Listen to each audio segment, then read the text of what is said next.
President Obama at the Summit on Countering Violent Extremism called on allies in the struggle against ISIL to speak out against sectarian incitement and also to ensure that they are promoting human rights. Saudi Arabia is falling short in all of these areas. The US government has a long history of disregarding serious violations of human rights in Saudi Arabia.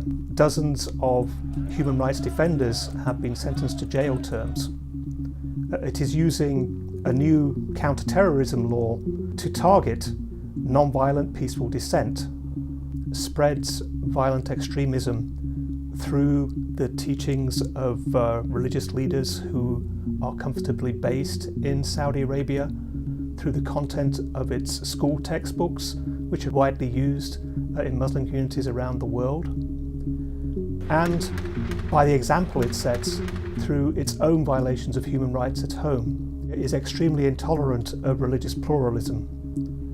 Those who call for open discussion of religious ideas can be sentenced to be lashed in public, as we are currently seeing, and the idea that religious orthodoxy can be enforced through violence is the same idea that is put forward by an extremist terrorist group like the so-called Islamic State or ISIL.